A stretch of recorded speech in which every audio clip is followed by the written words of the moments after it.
Hello hello, je m'appelle Hélène Picot, je suis coach en reconversion, créatrice de la méthode Rêver, Oser, Foncer et de l'arbre pour créer sa vie, auteure, conférencière, etc. etc. Et aujourd'hui, je ne vais pas vous parler de reconversion à proprement parler, quoique ça pourra quand même vous servir, mais je vais parler plutôt de l'état anxieux, donc l'anxiété, la fameuse anxiété. Le but étant que vous puissiez accueillir cette émotion pour la transformer, la transmuter. L'anxiété, si j'essaie de la définir, en fait, si vous prenez la peur, voilà, l'exemple de la peur, vous avez peur de quelque chose, et donc par exemple une voiture arrive pendant que vous étiez en train de traverser la rue, très rapidement vous allez soit courir plus vite pour atteindre l'autre trottoir, soit vous arrêtez, vous reculez justement pour ne pas vous prendre la voiture.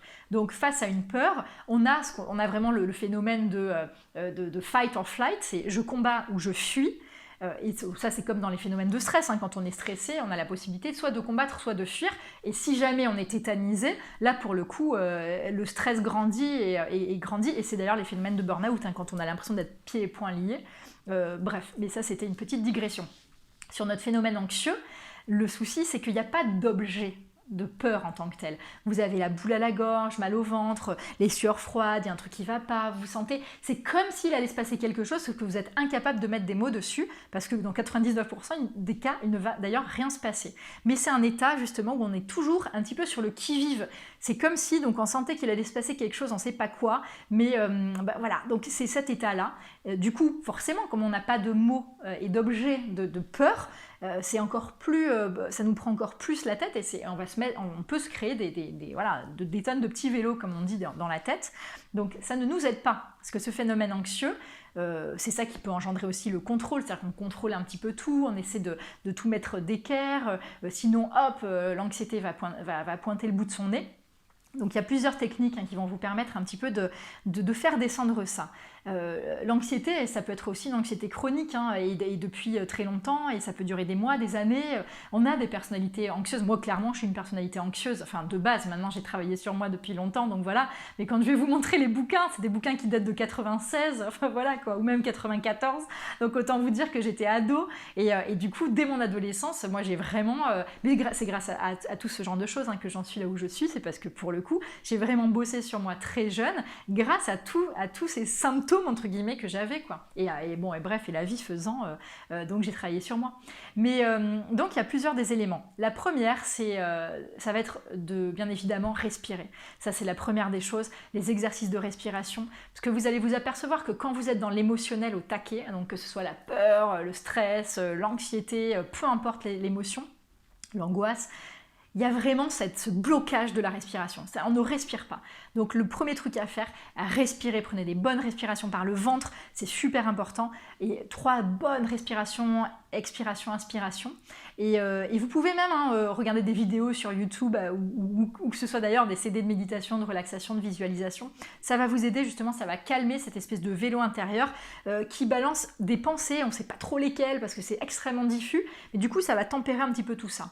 En revanche, un truc qui marche vraiment bien, et ça pour le coup je vous le conseille parce que c'est ce que je me faisais quand j'étais ado et que j'avais vraiment ces moments d'anxiété mais horribles, c'est d'écrire. Voilà. Et même pour vous qui n'aimez pas écrire, j'aurais une autre astuce. Mais pour les personnes qui aiment écrire, ou même qui n'aiment pas mais bon, qui n'ont pas de frein particulier à écrire, c'est génial parce que vous allez pouvoir mettre des mots dessus.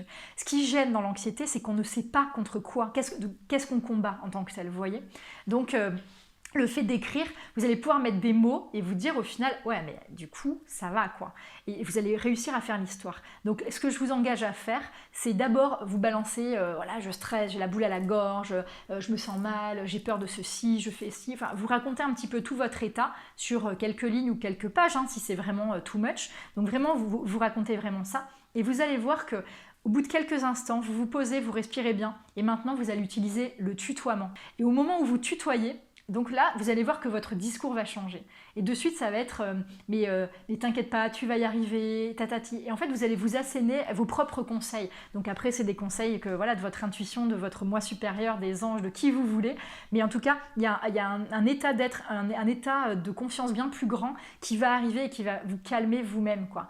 Et le fait de pouvoir vous faire ça, de faire ça seul, c'est vous rendre extrêmement autonome. Et quand il y a des moments où vous êtes dans cet état anxieux, déjà, vous allez réussir à savoir pourquoi vous êtes dans cet état état anxieux. Parce que le fait d'écrire, vous allez vous dire, bah ouais, mais tiens, là j'ai la boule à la gorge parce que, je sais pas, ça date d'il y a 1 heure, en fait c'est quand quelqu'un m'a dit ça, et vous allez faire des liens. Et donc le fait de faire des liens, déjà, c'est mettre des mots derrière, et à partir du moment où il y a des mots, l'anxiété, elle diminue. Voilà, l'anxiété, c'est toujours... Elle est présente quand c'est quelque chose de diffus, mais quand on met des mots, ça devient finalement un peu de la peur, et après, on réussit à l'atténuer et à se dire non, mais en fait, c'est plausible ou pas, et qu'est-ce que je peux faire surtout pour m'en sortir.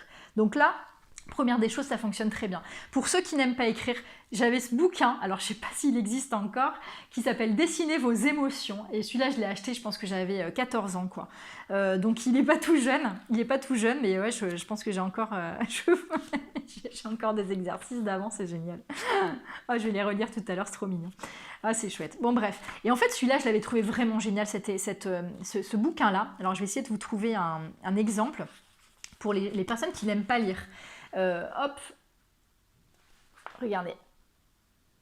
Et donc, vous allez vous servir de ce type d'exemple pour vous dire, tiens, bah alors là, vous mettez la problématique, par exemple, vous dessinez un petit peu là ce que vous ressentez, et ensuite, vous allez faire plein d'autres dessins qui vont permettre de dire, bah voilà, pourquoi, qu'est-ce qui va pas et qu'est-ce que ça me fait. Et donc, pour ceux qui aiment dessiner, c'est nickel. Pour ceux qui n'aiment pas écrire, c'est aussi pas mal parce que du coup, bon, il y a juste un mot à écrire et basta.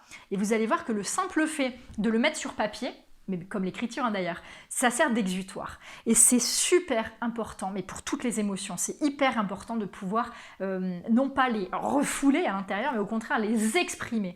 En fait, ce qui ne s'exprime pas s'imprime. Vous voyez, donc dans le corps, ça va s'imprimer, ça va s'engrammer, et c'est ça aussi qui fait les maladies, et voilà, et ça n'est pas le but, hein. Donc essayez d'exprimer au maximum. L'écriture, ça fonctionne bien évidemment la communication, mais parfois quand on est vraiment dans cet état anxieux, on n'arrive déjà pas à savoir ce qu'on a, donc le fait de pouvoir écrire, dessiner, ça marche super bien. Il y a aussi le fait d'aller marcher. Alors le fait d'aller marcher, ça va vous permettre justement de pouvoir remettre votre cerveau, votre mental, votre corps, tout ça en mouvement, votre énergie et autres, et vous allez voir qu'au fur et à mesure des pas, ça va vraiment descendre. Et donc cet état anxieux, il va s'éradiquer mais de lui-même très rapidement. La méditation, alors la méditation c'est oui et non. La méditation, je dis mais oui, foncez. Quand vous êtes déjà un méditant, si ce n'est expérimenté, mais en tout cas que vous avez l'habitude de méditer, parce que du coup ça va vraiment vous aider, bien évidemment. La méditation, ça sert à se détacher du coup de toutes ces pensées qui ne sont pas nous en fait, donc on est vraiment conscient, et bien sûr c'est très bien. Mais si vous êtes novice sur la méditation entre guillemets, et que vous vous lancez en plein état anxieux dans la méditation, c'est pire que mieux, parce que du coup vous allez être comme ça, vous allez mouliner dans votre tête, vous allez vous dire que vous n'y arrivez pas, donc c'est le cercle vicieux. Clairement, voilà, si vous n'avez pas, si vous n'êtes pas rompu à tout ce qui est méditation, faites pas ça quand vous êtes en état anxieux, prenez des cours, pourquoi pas, vous faites du mindfulness pendant les 8 semaines de MBSR, et puis ensuite, voilà, vous pourrez y revenir. Mais il vaut mieux aller marcher dans ce cas-là plutôt qu'aller méditer si c'est pas votre exercice de prédilection, quoi. Ensuite, la nature, bien évidemment. La nature, que ce soit donc une balade dans la forêt, un gros câlin à un arbre, ou alors si vous avez un chat, un chien, un cheval, un poney, j'en sais rien. Mais du coup, la connexion avec le vivant, quel qu'il soit, c'est super important. Et ça va vraiment vous permettre de descendre cet état anxieux, mais très très rapidement, quoi. Il y a des bienfaits extraordinaires, ne serait-ce qu'avec 20 minutes de balade dans la forêt. Déjà, et ça je le refais, donc à partir de toute façon, c'est tout le temps, chaque printemps, de printemps à été, je propose des marches dans la forêt, reconnexion aux arbres, plein d'exercices qui vont vous permettre vraiment de vous reconnecter au vivant. Donc je vous en reparlerai quand le printemps arrivera. Et voilà. Ensuite, il y a autre chose, c'est les mantras, les fameux mantras.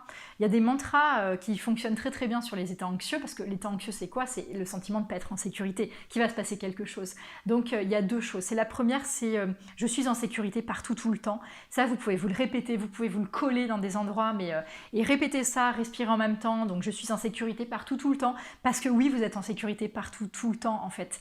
Et ça, du coup, plus vous allez pouvoir vous le dire, plus vous allez le faire descendre dans votre chakra racine, comme on dit, mais en tout cas, quand ce sera vraiment bien ancré, vous êtes en sécurité partout, tout le temps. Le deuxième mantra que vous pouvez vous répéter, c'est l'univers me guide toujours dans la bonne direction.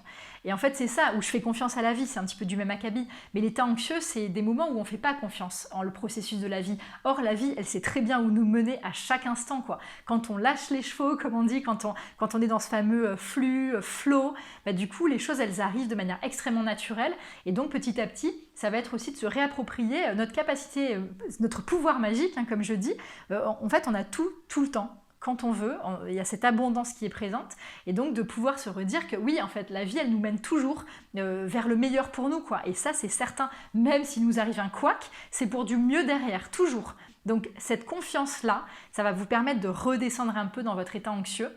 Et pour finir, il y a quelque chose qui est hyper important, c'est l'alimentation. Ça peut paraître assez lunaire de parler d'alimentation quand on parle d'anxiété et d'accueil des émotions, mais c'est super important.